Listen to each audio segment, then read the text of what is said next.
बिस्मिल्लाहिर्रहमानिर्रहीम।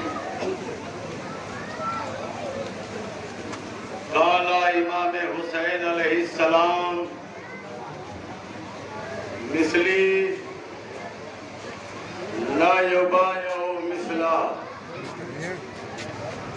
इमाम हुसैन अलैहिस्सलाम फरमाते हैं कि मुझ जैसा यजीद जैसे की बैयत नहीं कर सकता।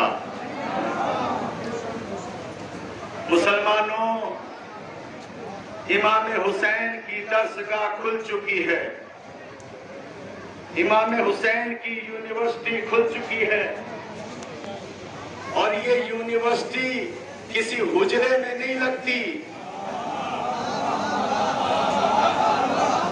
हम इस यूनिवर्सिटी को लेकर बाजारों में घूमते हैं, ये सोचकर कि आप भी अगर कोई हुर बनना चाहे,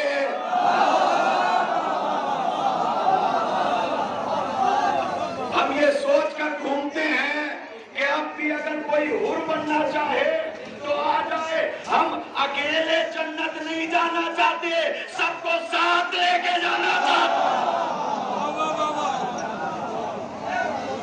मगर हर यूनिवर्सिटी के अंदर कुछ बेकार तालिबे इल्म होते हैं, हर यूनिवर्सिटी के अंदर कुछ कमजोर तालिबे इल्म होते हैं।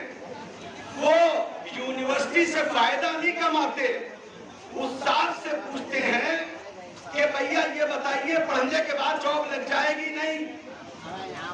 उस्ताद से पूछते हैं कि आपकी डिग्री सही है या नहीं। यही यहाँ पे होता है। आने के बाद हुसैनी यूनिवर्सिटी से फायदा नहीं कमाते। हमसे सवाल होता है ताज़िया जायज या नाजायज।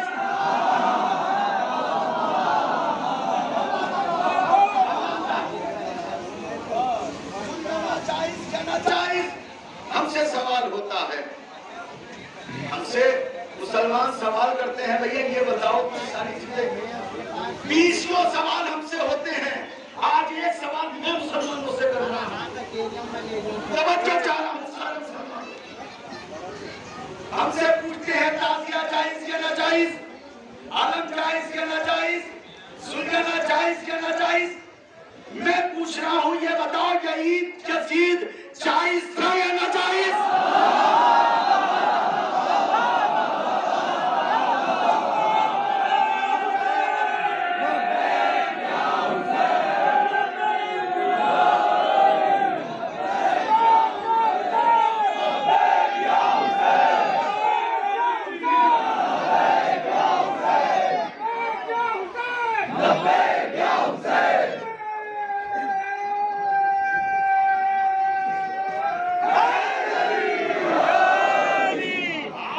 मुंह हिलाकर हमसे 20 सवाल कर दिए। आज हमारे सवाल का जवाब दो। बताओ यजीद जायज था या नाजायज। अगर कहो कि जायज तो जिस मजहब में यजीद जायज हो,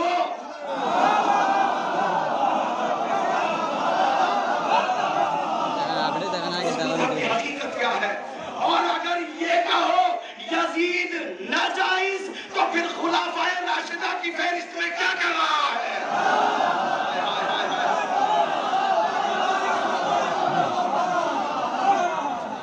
जिस फहरिस्त में हजरत अली का नाम है, लोग कहते हैं आप सहाबा की इज्जत नहीं करते। जिस फहरिस्त में हजरत अली का नाम है, हजरत उमर का नाम है, हजरत अबू बकर का नाम है, उसमें 8वें नंबर पर यजीद है।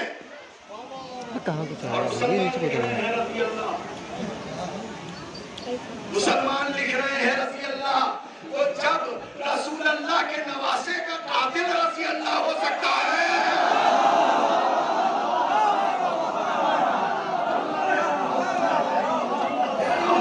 जब रसूल अल्लाह के नवासे का कातिल रज़ी अल्लाह हो सकता है, तो बताओ मुसलमानों इब्लीस ने क्या बिगाड़ा है। इब्लीस में रज़ी अल्लाह। हम निकले जुलूस लेकर, जायज और नाजायज की बातें शुरू।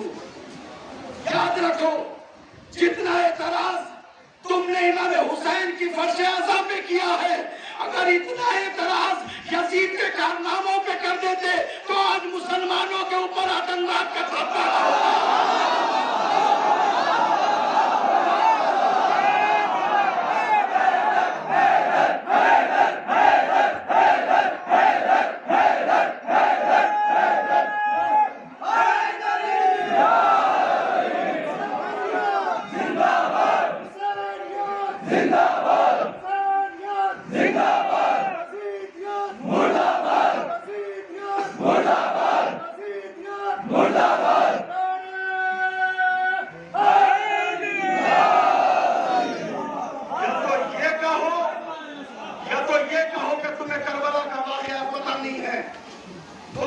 दाढ़ी है करबला से जाहिल हो, अगर जाहिल हो तो हम बताने के लिए आए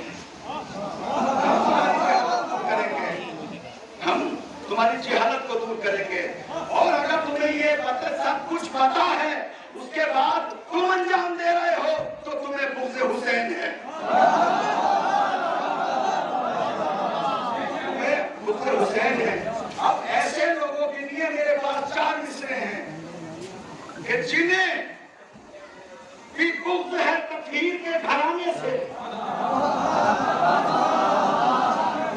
जिन्हें भी बुग़्ज़ है तकफीर के घराने से, जिन्हें भी बुग़्ज़ है तकफीर के घराने से, वो जितने पाक हों लेकिन पलीद रहते हैं।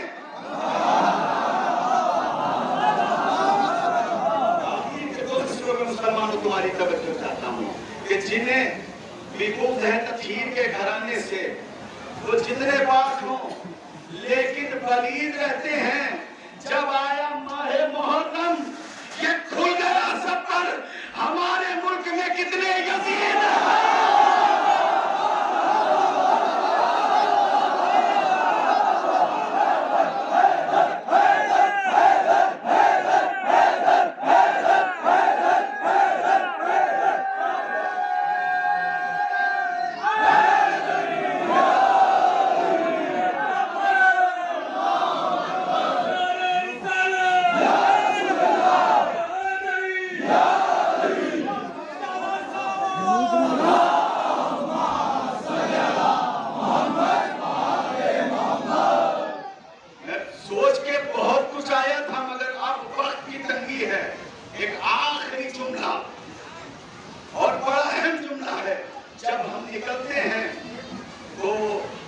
मुसलमान ये नहीं बताते आवाम को कि यजीद के क्या कारनामे थे। बस सारा एतराज हुसैन की फर्श अज़ा पे, हुसैन की मजलिस पे, हुसैन के मातम पर। क्यों? इसलिए कि ये तारीखों से वाकिफ नहीं है, ये तारीखों से वाकिफ नहीं है। आइए मैं आपको एक वाक़या सुनाता हूँ। मेरी किताब नहीं है, अहले सुन्नत की किताब है, हिकायात सहाबा, अहले सुन्नत की तबलीगी जमात वालों की किताब है हिकायात सहाबा। लिखने वाले अल्लामा ज़करिया कंधालवी, नोट कर लीजिए ना, हिकायात सहाबा किताब का नाम, लिखने वाले ज़करिया कंधालवी। वो लिखते हैं एक रोज मदीने के बाहर एक गांव था, वहां का एक सहाबी रहता था, नौजवान सहाबी था, उसकी नौजा 2 बच्चे थे।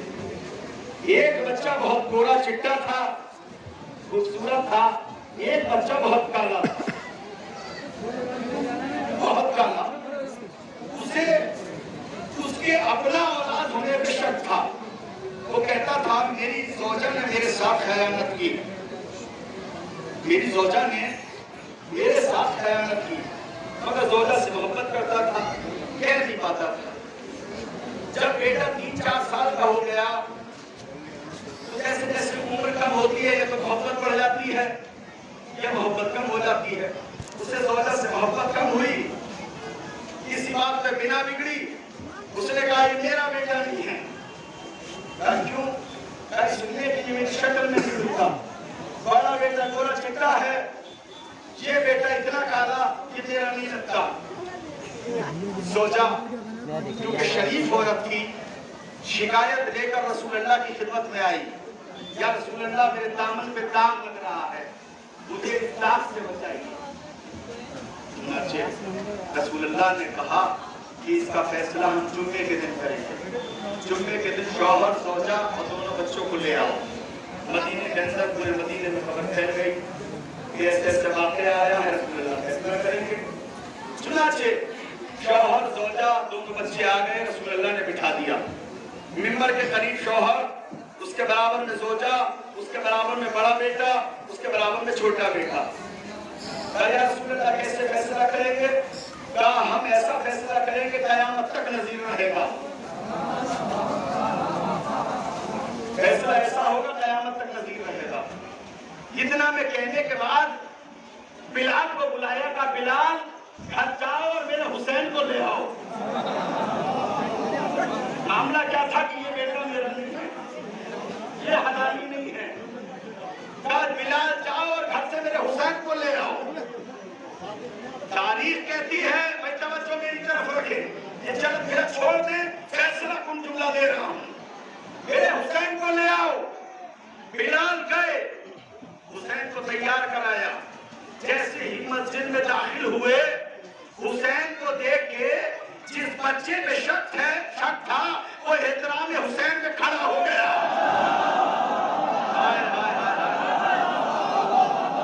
जिस बच्चे पे शक था एहतराम हुसैन में खड़ा हो गया। रसूल ने मुस्कुरा के कहा, जा घर ले जा, ये तेरा ही है। हाय हाय हाय हाय, जा घर ले जा, ये तेरा ही है। कहा या रसूल अल्लाह कैसे फैसला किया? कहा जो मेरे हुसैन का एहतराम करे।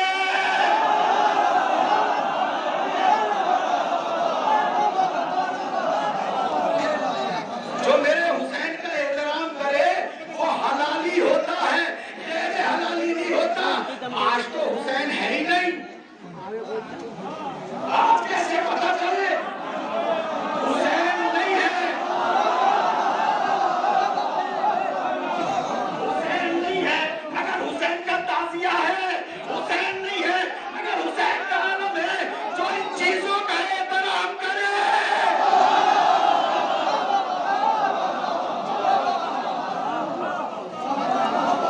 अबे कहाँ घुस रहा है यार?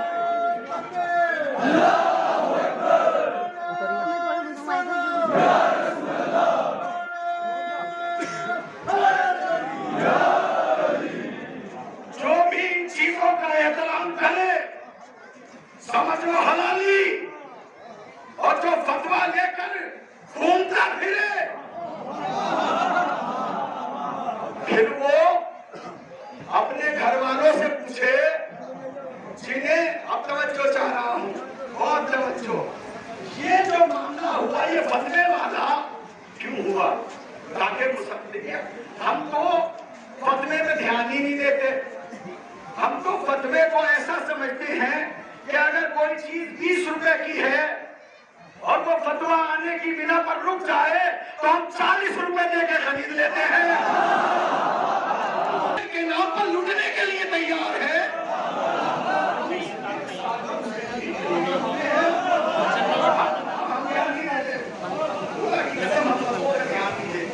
और हमारा हटाने के लिए है भी फतवे है ताकि भोले भाले मुसलमानों को हटा दिया जाए।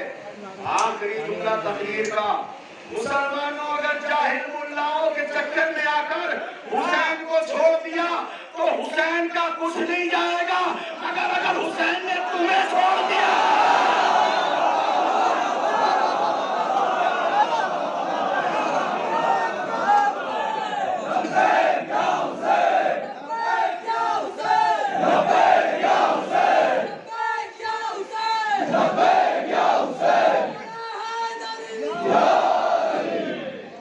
याद रखो, दुनिया में माँ बाप को भूल जाना मगर हुसैन को न भूलना। क्यों?